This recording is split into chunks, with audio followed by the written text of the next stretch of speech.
ஒரு நார்மலான men's hair சலூனுக்கு டிஜிட்டல் மார்க்கெட்டிங் ஸ்ட்ராட்டஜியை இம்ப்ளிமெண்ட் பண்ணி அவங்களோட ரெவன்யூ வந்து ஒரு 10x க்ரோ பண்ண முடியும் அப்படின்னு நினச்சிங்கன்னா கண்டிப்பாக முடியுங்க. இன்றைக்கி பார்த்தீங்கன்னா பாலமுருகன் ஒரு சலூன் வச்சுருக்கவர், அவரோட ரெவன்யூவை வந்து 10x எப்படி இம்ப்ரூவ் பண்ண பற்றி இந்த வீடியோவில் முழுசாக பார்ப்போம். இதை பற்றி ஃபுல்லாக தெரிஞ்சுக்க வீடியோவை கடைசி வரைக்கும் பாருங்கள். அப்போ தான் உங்களுக்கு எந்த பிஸ்னஸ்க்கு எந்த மாதிரி ஸ்ட்ராட்டஜி இம்ப்ளிமெண்ட் பண்ணலான்றதை பற்றி க்ளீனாக பார்க்கலாம்.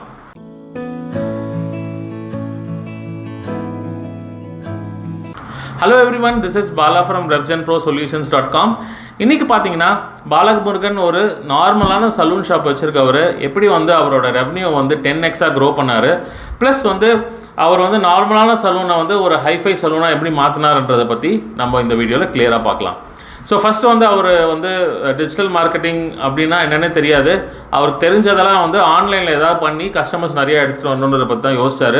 அதுக்கப்புறம் நிறைய ரிசர்ச்லாம் பண்ணி என்ன பண்ணார் அப்படின்னு பார்த்தீங்கன்னா, ஃபஸ்ட்டு வந்து கூகுள் மை பிஸ்னஸ், கூகுள் மேப்ஸில் வந்து அவரோட ஷாப்பை வந்து எடுத்துகிட்டு வந்தார்.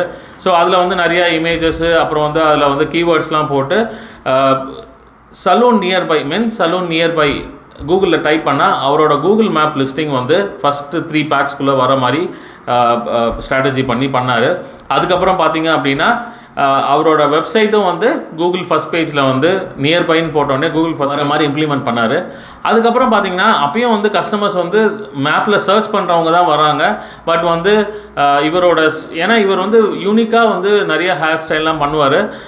ஸோ அதெல்லாம் வந்து பார்த்து கஸ்டமர்ஸ் வரணும், யங்ஸ்டர்ஸ் நிறைய பேர் வரணும் அப்படின்றதுக்காக என்ன பண்ணாருன்னு பார்த்தீங்கன்னா, சோஷியல் மீடியாவில் அவரோட மீம்ஸ் மாதிரியும் இல்லை வந்து ஹேர் கட் பண்ணுறத வீடியோ எடுத்து அவர் வந்து போட்டுட்டு இருந்தார். அதை பார்த்துட்டும் நிறைய கஸ்டமர்ஸ் வந்து அதை வந்து அவங்க ஃப்ரெண்ட்ஸ்கிட்டலாம் ஷேர் பண்ணி நிறைய காலேஜ் பசங்களாம் வர ஆரம்பித்தாங்க. அவருக்கு வந்து அப்பயும் வந்து இதை வந்து நான் வந்து நெக்ஸ்ட் லெவலுக்கு எடுத்துகிட்டு போகணும், நிறைய கஸ்டமர்ஸ் என்னை பற்றி தெரியாத கஸ்டமர்ஸும் என்னை வந்து ரீச் ஆகிற மாதிரி பண்ணுங்க அப்படின்னு சொன்னார்.